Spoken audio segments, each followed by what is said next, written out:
What's going on, man? We're back with Mayday, the second half, man.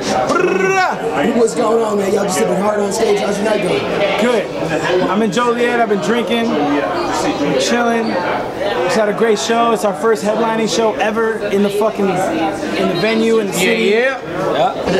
Vibe. So what got you into music, man? Like, how'd you get started?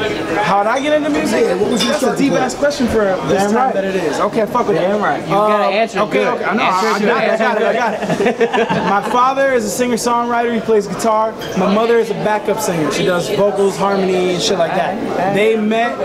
They linked up when they were like, my mother was like 17, my father was like 23, and they got into a band together, started a band, and then got married while they started that band. So I've been around music my whole life. I grew up.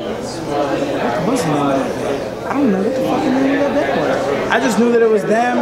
It was my father, my mother's sister, and I don't know what they fucking called that. Don't be fucking up the question, man. No, that's some real shit. I don't even know. I don't even know what they call the band. My father's band, my father's still a songwriter. His band now is called Imperfect.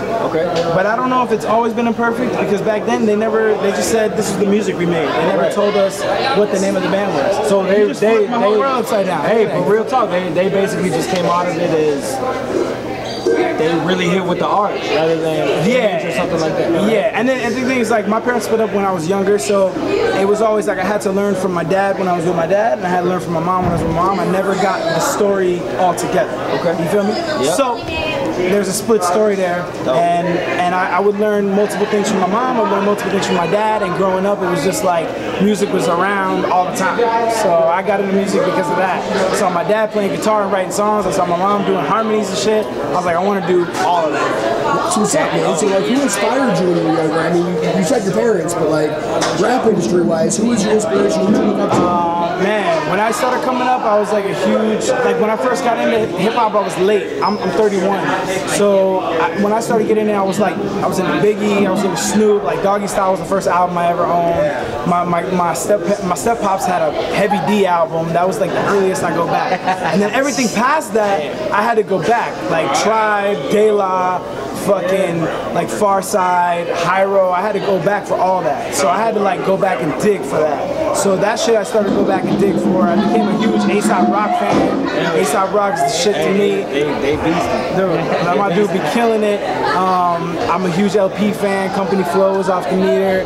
Like I'm cut from a different cloth. I'm cut from like an older cloth, and I still appreciate what's going on now. So I'm somewhere in the middle, but I'm a fan of the greats, man. De La Soul's my favorite rap group ever. KRS-One to me is like the best live hip hop performer ever. It's just like, man, just classic shit. That's the sound of the police. Dude, I saw KRS-One walk into a club in Miami full of people that were never expecting to see a live hip hop show. Walked in the middle of the club, everybody's drinking. It's like a fucking Ciroc commercial and shit. Just drinking, vibing, nobody gives a fuck about real shit. And KRS-One came on stage and straight demolished it.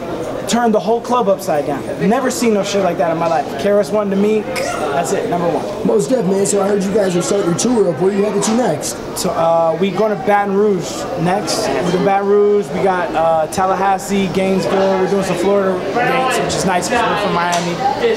And then after that, we have it's fucked up.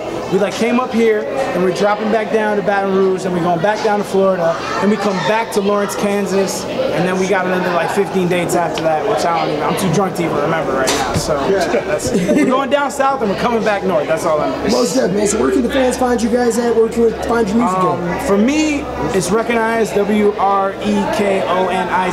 no C, no G, on everything. And then for Mayday, it's maydayonline.com, Mayday Music on Facebook, Instagram, Twitter, all of that shit. The album is called Future Vintage. It drops July 21st, and that's the new shit right now. Get that shit. Don't forget about The War Within. The War Within, that's my solo album that dropped last year. War Within, that's that beast. Believers was our Neon Skies, Black Shades and Neon Skies.